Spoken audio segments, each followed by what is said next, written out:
നമ്മൾ നേരെ പമ്പയിലേക്ക് പോകുന്നു. പമ്പയിൽ ആഗോള അയ്യപ്പ സംഗമത്തിലുള്ള ഒരുക്കങ്ങളെല്ലാം പൂർത്തിയായി കഴിഞ്ഞു. അവിടെ സദസ്സിലേക്ക് ഭക്തജനങ്ങൾ എത്തിക്കഴിഞ്ഞു, പ്രതിനിധികൾ എത്തിക്കൊണ്ടിരിക്കുന്നു. വിവിധ സമുദായ സംഘടനകളുടെ പ്രതിനിധികൾ എത്തി. NSSന്റെ പ്രതിനിധി സംഗീത് കുമാർ അവിടെ എത്തിയിട്ടുണ്ട്. SNDP പ്രതിനിധി SNDPയുടെ തന്നെ സെക്രട്ടറി തന്നെ എത്തും എന്നാണ് നമ്മൾ മനസ്സിലാക്കുന്നത്, വെള്ളാപ്പള്ളി നടേശൻ. അതടക്കം ഒരുപാട് പ്രമുഖർ കൂടി എത്തുന്നുണ്ട്. ഇപ്പോൾ വേദിയിൽ നടക്കുന്നത് അയ്യപ്പ ഭജനവും ഒപ്പം ഭക്തിഗാന സുധകളുമാണ്. വിവിധ പരിപാടികൾ വേദിയിൽ നടക്കുന്നുണ്ട്. വിവിധ സംസ്ഥാനങ്ങളിൽ നിന്ന് പങ്കെടുക്കുന്ന ഭക്തജനങ്ങളുണ്ട്. അവരൊക്കെ വേദിയിലേക്ക് എത്തിക്കൊണ്ടിരിക്കുകയാണ്.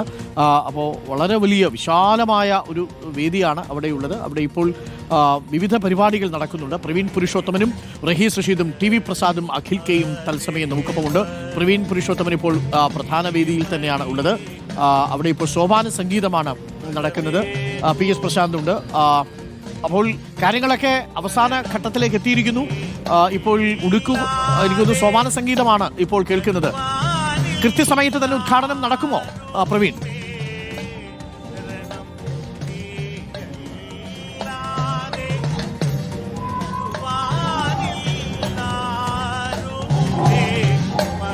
അരുൺ, ആഗോള അയ്യപ്പ സംഗമത്തിന്റെ ഉദ്ഘാടനം കൃത്യസമയത്ത് തന്നെ നടക്കും. മുഖ്യമന്ത്രി പിണറായി വിജയൻ അല്പസമയം പ്രധാനപ്പെട്ട വേദിയിലേക്ക് എത്തിച്ചേരും. ഇപ്പോൾ ദേവസ്വം ബോർഡ് പ്രസിഡന്റും പറഞ്ഞത് എല്ലാ ഒരുക്കങ്ങളും, ഒരു ടെൻഷനുമില്ല ആർക്കും, എല്ലാം നല്ല രീതിയിൽ തന്നെ പോകുന്നെന്നുള്ളതാണ്. പ്രതിനിധികൾ കടന്നു പോകുന്ന പ്രധാനപ്പെട്ട കവാടമാണിത്. ഇവിടെ എല്ലാ പ്രതിനിധികളും ഇവിടേക്ക് എത്തിക്കൊണ്ടേയിരിക്കുന്നു. VIP-കളൊക്കെ വരുന്നുണ്ട്. എല്ലാവർക്കും ഇരിക്കാനുള്ള സൗകര്യങ്ങൾ. ഇപ്പോൾ കലാപരിപാടികളാണ് ഇപ്പോൾ വേദിയിൽ നടക്കുന്നത്. കലാപരിപാടികൾ ഒരു പ്രധാനപ്പെട്ട ആകർഷണീയതയാണ്. ഭക്തി സാന്ദ്രമായിട്ടുള്ള ഒരു അന്തരീക്ഷം എന്ന് തന്നെ പറയാം. VIP-കളുടെയൊക്കെ വാഹനം ഈ കാണുന്ന വഴിയിൽ കൂടിയാണ് പോകുന്നത്. പോലീസ് അവിടെ പ്രത്യേക സുരക്ഷ ഏർപ്പെടുത്തിയിട്ടുണ്ട്. ഇപ്പോൾ മുൻ Devaswom board president A. Padmakumar, ഒപ്പം തന്നെ മുൻ മന്ത്രി കടകംപള്ളി സുരേന്ദ്രൻ എന്നിവർ എത്തിയിട്ടുണ്ട്. എങ്ങനെയുണ്ട് ആഗോള അയ്യപ്പ സംഗമത്തെ? എങ്ങനെ? നന്നായിട്ട് കാര്യങ്ങൾ നടക്കും. നമ്മുടെ ശബരിമലയുടെ വികസനത്തിന് എല്ലാ വിധത്തിലുമുള്ള സഹായകരമായിട്ടുള്ള അവസ്ഥയിലേക്ക് എത്തും എന്നാണ് ഞങ്ങളുടെ വിശ്വാസം. ശബരിമലയുടെ വികസനത്തിന് ഇതൊരു നാഴികക്കല്ലായിട്ട് മാറും. തീർച്ചയായിട്ടും ഇതൊരു ശബരിമല വികസനത്തിന് നാഴികക്കല്ലായി മാറും എന്ന കാര്യത്തിൽ സംശയമില്ല. ശബരിമല മാസ്റ്റർ പ്ലാൻ പദ്ധതിക്കൊക്കെ ഒരു വേഗത കൈവരും. തീർച്ചയായിട്ടും മുൻമന്ത്രി കടകംപള്ളി സുരേന്ദ്രൻ കൂടി ഉണ്ട്. തീർത്ഥാടന കേന്ദ്രമായിട്ട് പ്രഖ്യാപിക്കണം. ഈ രണ്ട് കാര്യങ്ങൾ ചെയ്യാനായിട്ട് സെൻട്രൽ ഗവൺമെന്റ് തയ്യാറാവണം. സെൻട്രൽ ഗവൺമെന്റിനെ തയ്യാറാക്കുന്ന തരത്തിലുള്ള സമ്മർദ്ദം യഥാർത്ഥത്തിൽ കൊടുക്കലും ഈ ആഗോള അയ്യപ്പ സംഗമത്തിന്റെ ഒരു പ്രധാനപ്പെട്ട ഒരു കടമയായിട്ട് കാണുകയാണ്. ശബരിമല ക്ഷേത്ര വികസന വഴിയിലെ ഒരു സുപ്രധാന നാഴികക്കല്ലായിട്ട് മാറുകയാണ് ആഗോള അയ്യപ്പ സംഗമം എന്ന് പറയുന്നത്. അത് അന്ന് പ്രയാർ ഗോപാലകൃഷ്ണനാണ് സർക്കാർ പൂർണ്ണമായി പിന്തുണച്ചത്. എന്നാൽ ഇപ്പോൾ പ്രതിപക്ഷം വിട്ടുന്നു. ആ സമീപനം, രാഷ്ട്രീയ സമീപനം ശരിയാണ്? പ്രതിപക്ഷം ഏത് വിഷയത്തെയും അന്ധമായ രാഷ്ട്രീയ തിമിരം ബാധിച്ച കണ്ണുകൾ കൊണ്ട് മാത്രം കാണുന്നവരാണ്. അതുകൊണ്ടാണ് ആഗോള അയ്യപ്പ സംഗമത്തെ എതിർക്കാനായിട്ട് പ്രതിപക്ഷം തയ്യാറാകുന്നത്. ഈ സംഗമത്തിന്റെ ഉദ്ദേശശുദ്ധിയിൽ പ്രതിപക്ഷത്തിൽ ആർക്കെങ്കിലും സംശയമുണ്ടാകുമെന്ന് എനിക്ക് തോന്നുന്നില്ല. കാരണം രണ്ട് കാര്യങ്ങളാണ്. ഏറ്റവും പ്രധാനമെന്ന് പറയുന്നത് ശബരിമലയുടെ വികസനത്തിന് ആവശ്യമായിട്ടുള്ളത് വനഭൂമിയാണ്. രണ്ട്, ദേശീയ തീർത്ഥാടന കേന്ദ്രമായിട്ട് പ്രഖ്യാപിച്ചാൽ മാത്രം പോരാ, അത് നടപ്പിലാക്കുന്നതിന് വേണ്ടിയിട്ടുള്ള നടപടികൾ സ്വീകരിക്കലാണ്. ഇത് രണ്ടും സെൻട്രൽ ഗവൺമെന്റ് ചെയ്യേണ്ടതാണ്. അതിനാവശ്യമായിട്ടുള്ള കാര്യങ്ങൾ സമ്മർദ്ദം കൊടുക്കുക എന്നുള്ളത് തന്നെയാണ് ആഗോള അയ്യപ്പ സംഗമത്തിന്റെ ഒന്നാമത്തെ ലക്ഷ്യം. രണ്ടാമത്തെ, ഇവിടുത്തെ വികസന പ്രവർത്തനങ്ങളിൽ അയ്യപ്പ ഭക്തന്മാരുടെ സജീവമായിട്ടുള്ള പിന്തുണ ഉറപ്പാക്കുക എന്നുള്ളതാണ്. ആ പിന്തുണ ഉറപ്പാക്കുക ലക്ഷ്യമാണ്. മൂന്നാമത്, എങ്ങനെ വികസനം നടത്തണമെന്നുള്ളത് അയ്യപ്പ ഭക്തന്മാരുടെ അഭിപ്രായം കൂടെ ആരായുക എന്നുള്ളതാണ്. ഈ മൂന്ന് കാര്യങ്ങളിലും ഈ സംഗമം മഹാവിജയമായിരിക്കുമെന്നുള്ള കാര്യത്തിന് സംശയമില്ല.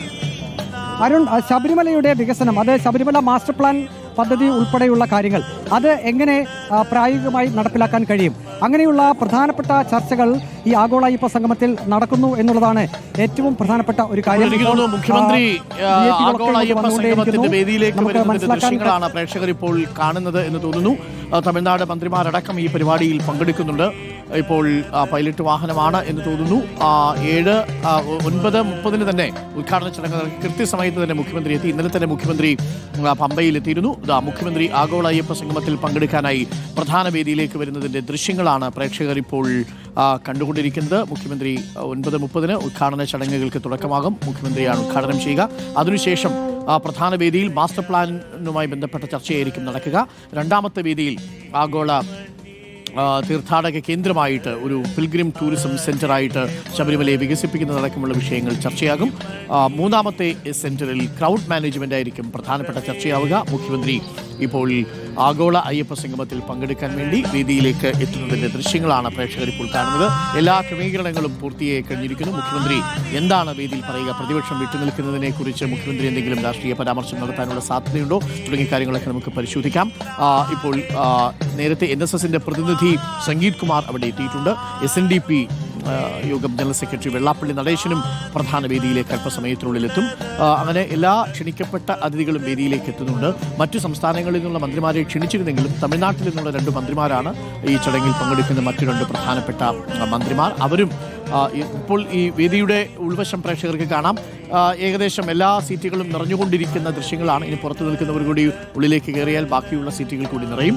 എല്ലാ ക്രമീകരണങ്ങളും പൂർത്തിയായി ഇപ്പോൾ ഉദ്ഘാടന ചടങ്ങിന് വേണ്ടി കാത്തിരിക്കുകയാണ്. മുഖ്യമന്ത്രി വേദിയിലേക്ക് വരുന്നു. തത്സമയ ദൃശ്യങ്ങളാണ് പ്രേക്ഷകർ ഇപ്പോൾ കണ്ടുകൊണ്ടിരിക്കുന്നത്. പമ്പയിൽ നിന്നും